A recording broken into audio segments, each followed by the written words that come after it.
தற்போது கிடைத்திருக்கக்கூடிய அண்மை செய்தி. ஸ்ரீவைகுண்டத்தில் ரயிலில் சிக்கியவர்களை மீட்கும் பணியை ரயில்வே துறை அமைச்சர் அஸ்வினி வைஷ்ணவ் காணொலி மூலம் ஆய்வு செய்து வருகிறார். மத்திய இணையமைச்சர் எல் முருகனுடன் இணைந்து மீட்பு பணிகளை அவர் ஆய்வு செய்தார். அது தொடர்பான அண்மை செய்திகளை நாம் பார்த்து வருகிறோம். ஸ்ரீவைகுண்டத்தில் ரயிலில் சிக்கியவர்களை மீட்கும் பணிகள் துரிதகதியில் நடைபெற இருப்பதாக அமைச்சர் எல் முருகன் தகவல் தெரிவித்திருக்கிறார். முக்கிய செய்திகளாக பார்த்து வருகிறோம். தூத்துக்குடி மாவட்டம் ஸ்ரீவைகுண்டத்தில் ரயிலில் சிக்கியவர்களை மீட்கக்கூடிய பணிகளானது தொடர்ந்து ஹெலிகாப்டர் மூலமாக நடைபெற்று வருகிறது. இது தொடர்பான முழு விவரங்களை தர இணைகிறார் எமது செய்தியாளர் மாணிக்கம். அவரிடம் பேசலாம். வணக்கம் மாணிக்கம், விவரங்கள். தென் மாவட்டங்களில் ஏற்பட்ட பெருமழை வெள்ளத்தினுடைய பாதிப்பில் தெற்கு ரயில்வேவினுடைய ரயில்வே தண்டவாளங்களும் பாதிக்கப்பட்டிருக்கின்றன. குறிப்பாக ஸ்ரீவைகுண்டத்து பகுதிகளில் ரயிலில் 500க்கும் மேற்பட்ட பயணிகள் சிக்கியிருந்தனர். அவர்களை மீட்பதற்காக ரயில்வே நிர்வாகம் சார்பில் பெரும் முயற்சி எடுக்கப்பட்டிருந்தது.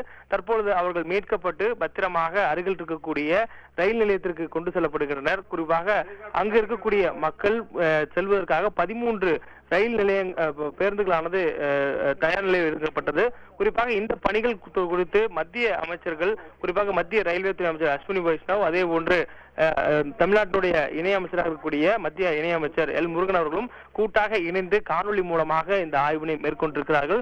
தொடர்ந்து ஸ்ரீவைகுண்டம் பகுதியில் நடைபெறக்கூடிய இந்த மீட்பு பணிகளை வேகப்படுத்துவதற்கான அனைத்து நடவடிக்கைகளும் எடுக்கப்பட்டிருக்கக்கூடிய சூழல்ல அந்த பகுதிகளில் என்ன மாதிரியான மீட்பு பணிகள் நடைபெற்றிருக்கிறது, இன்னும் எத்தனை மக்கள் இருக்கிறார்கள், அவர்கள் எந்த பகுதிகளுக்கு அடுத்தடுத்து அழைத்து செல்லப்படுகிறார்கள் என்ற ஒரு விளக்கங்களை அதிகாரிடம் கேட்டறிந்ததுடன் அந்த மக்களுக்கு வேண்டிய வசதிகள் அனைத்தும் செய்து கொடுக்கப்பட்டிருக்கிறதா என்பதையும் அமைச்சர்கள் கேட்டறிந்திருக்கிறார்கள். குறிப்பாக ஸ்ரீவைகுண்டம் பகுதியில் இருந்து அவர்கள் அனைவரும் பத்திரமாக மீட்கப்பட்டிருக்கூடிய நிலையில அவர்களுக்கு பாதுகாப்பான உணவும் குடிநீரும் வழங்கப்பட்டிருக்கிறதா, மேலும் அவர்களுக்கு மருத்துவ உதவிகள் தேவைப்படுவதாக அறியப்பட்ட நிலையில அதற்கான நடவடிக்கைகள் என்னவாக எடுக்கப்பட்டிருக்கின்றன என்ற ஒரு வினாக்களும் அதிகாரிடம் அமைச்சர்கள் கேட்டிருக்கிறார்கள். தொடர்ந்து மத்திய அரசின் தரப்பில் இதற்கான அனைத்து உதவிகளும் செய்ய தயாராக இருப்பதாகவும் அதற்கான அனைத்து நடவடிக்கையும் எடுக்கப்பட்டிருக்கிறதா என்பதையும் கேட்டிருந்திருக்கிறார். குறிப்பாக வாஞ்சிமணியாச்சி பகுதிகள் ரயில் நிலையத்தில் மீட்கப்பட்டவர்களுக்காக பிரத்யேகமான மருத்துவ முகாம் அமைக்கப்பட்டிருப்பதாகவும் அங்கு வரக்கூடிய மீட்கப்பட்ட பயணிகளுக்கு பிரத்யேகமான மருத்துவ சிகிச்சை அளிக்கப்பட்டதற்காக அவர்கள் மீண்டும் சென்னைக்கு ரயில் மூலமாக அழைத்து செல்லப்பட இருக்கிறார்கள் என்ற தகவலும்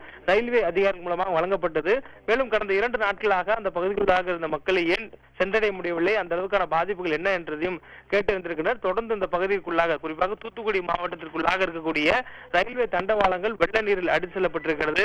சில இடங்கள்ல ரயில்வே வழித்தடங்கள்ல மணல் அரிப்பு ஏற்பட்டிருக்கிறது, மணல் சேர்ந்திருக்கின்றன. அந்த ஆற்று நீர் செல்லும் பொழுதும் வெள்ளப்பெருக்கு செல்லும் பொழுதும் ரயில்வே வழித்தடங்கள் தண்டவாளத்தின் மீது போடப்பட்டிருக்கக்கூடிய ஜல்லி கற்கள் முழுவதுமாக அடித்து செல்லப்பட்டிருக்கின்றன. இதனை சீரமைக்கக்கூடிய பணிகள் நடைபெற்றிருக்கிறது. இந்த நிலையில் இருக்கும் பொழுது அடுத்த 24 மணி நேரத்துக்குள்ளாக மீண்டும் இயல்பு நிலைக்கு தெற்கு ரயில்வேயுடைய வழித்தடங்கள் மீண்டும் திரும்புவதற்கான பணிகளை மேற்கொள்ள வேண்டும் என்ற ஒரு உத்தரவையும் இந்த காணொலி வாயிலான ஆலோசனையில மத்திய ரயில்வே துறை அமைச்சர் அஸ்வினி வைஷ்ணவ் கொடுத்திருப்பதாகவும் சொல்லப்பட்டிருக்கிறது.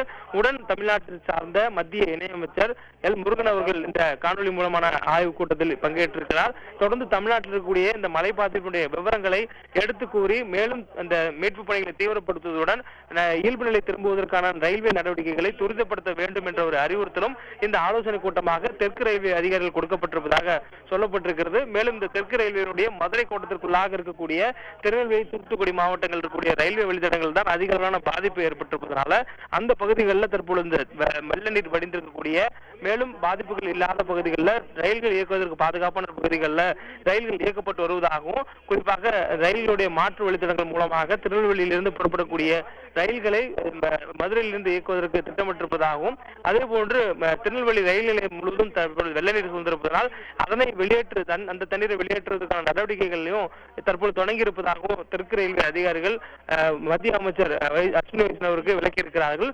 தொடர்ந்து அந்த திருநெல்வேலியுடைய ரயில் நிலையத்திற்குள்ளாக தண்ணீர் தேங்கக்கூடிய நிலையில அடுத்த 24 மணி நேரத்திற்குள்ளாக, அதாவது மழை தற்போது விட்டிருக்கிறது, மழையினுடைய பாதிப்புகள் குறைந்திருக்கிறது. இந்த சூழல்ல அடுத்த 24 மணி நேரத்துக்குள்ளாக மீண்டும் வழக்கம் போல ரயில் சேவைகளை தொடங்குவதற்கான பணிகளை விரைவாக முடிக்கும்படி தெற்கு ரயில்வே அதிகாரிகளுக்கு மத்திய அமைச்சர்கள் அஸ்வினி வைஷ்ணவும் அதே போன்று மத்திய இணையமைச்சர் எல் முருகன் அவர்களும் உத்தரவு கொடுத்திருப்பதாகவும் தற்போது தகவல் தெரிவிக்கப்பட்டிருக்கிறது.